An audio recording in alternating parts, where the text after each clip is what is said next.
कि नीट में अगर हम लोग 11th में और 12th में तो कैसे कैसे बैच होगा, अगर IIT के लिए होगा तो उसमें 11th 12th मैनेज करना। तो मैं अगला सर बुलाना चाहूँगा, एक बार प्लीज़ आप लोग क्लैपिंग करते हैं सर के लिए।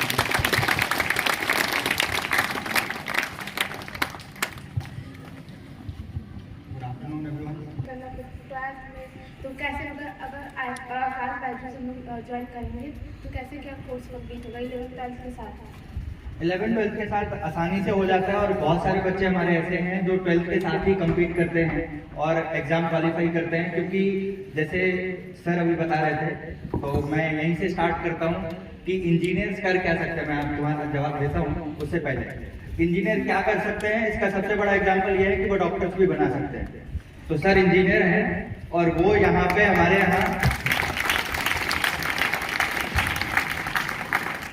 इन्होंने इतने डॉक्टर्स बनाए हुए हैं इलाहाबाद में कि इनको काउंट करना पड़ेगा। तो इंजीनियर्स कुछ भी कर सकते हैं। तो जैसे अभी कुछ बच्चों के मन में क्वेरीज होंगी कि कुछ कुछ पूछना है लेकिन पूछ नहीं पा रहे हैं, तो क्या करोगे घर जाके? क्या करोगे बताओ?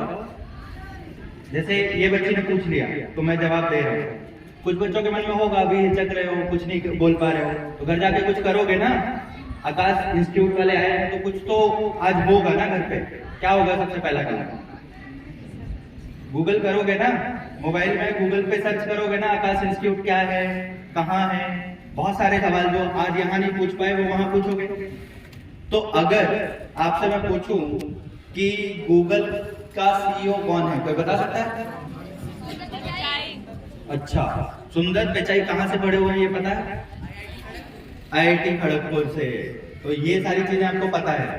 तो अगर आप IIT में जाते हैं तो एक शॉर्टकट आपको मिलता है बड़ी जगह पहुंचने के लिए।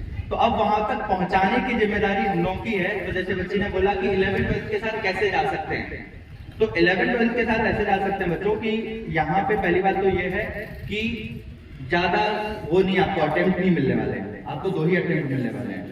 तो एक तो मजबूरी भी है कि हमें 12th के साथ निकालना है, और दूसरी चीज ये है कि अगर आप सिस्टमेटिक पढ़ाई करते हो, आप 11th और 12th में प्रॉपरली पढ़ाई करते हो, स्कूल और कोचिंग के साथ मैनेज होता है। मतलब ऐसा नहीं है कि स्कूल जाने वाले बच्चे क्वालिफाई नहीं होते या जो 11th रेगुलर पढ़ रहा है वो क्वालिफाई नहीं होता, क्योंकि वही है, पढ़ना तो वही है ना।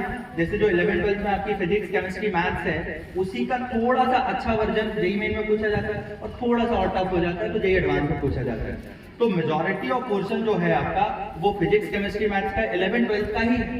मतलब उसमें कुछ अलग थोड़ी ना करना है। तो अगर आप सिस्टमेटिक पढ़ाई करते हो और आपको पता है कि आपका गोल क्या है, कितना पढ़ना है, जैसे आप स्टडी मटेरियल की बात करोगे तो अगर कभी आप बुक देखोगे, आकाश की बुकलेट देखोगे, तो उसमें 3 स्टेप्स में है, स्टेप 1, स्टेप 2, स्टेप 3।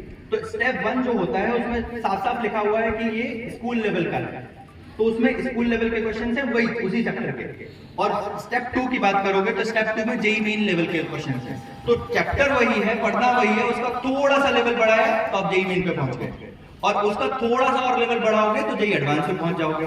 तो आपको कुछ अलग नहीं करना है, पढ़ना वही है जो आज यहाँ स्कूल में पढ़ाया जा रहा है, जो NCERT में वही पढ़ना है, लेकिन थोड़ा सा कॉम्पिटिशन के लेवल पे वो टफ हो जाता है।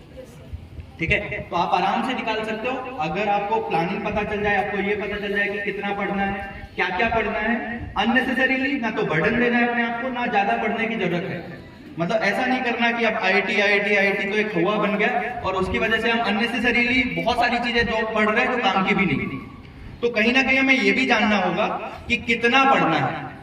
मतलब ये नहीं कि टफ है एग्जाम ये है तो ये भी पढ़ लेते हैं, ये भी पढ़ लेते हैं, ये भी पढ़ लेते हैं। कितना जरूरी है वो भी जरूरी है कि कितना पढ़ना है, कंसाइज वे में कितना चाहिए। ठीक है, तो अगर आप सिस्टमेटिक पढ़ाई करते हो तो 11th 12th के साथ आसानी से निकाल सकते हो। और मेजॉरिटी ऑफ जनता जो अच्छा रैंक लाती है और अच्छे से क्वालिफाई होती है वो 12th अपेयरिंग वाली ही है।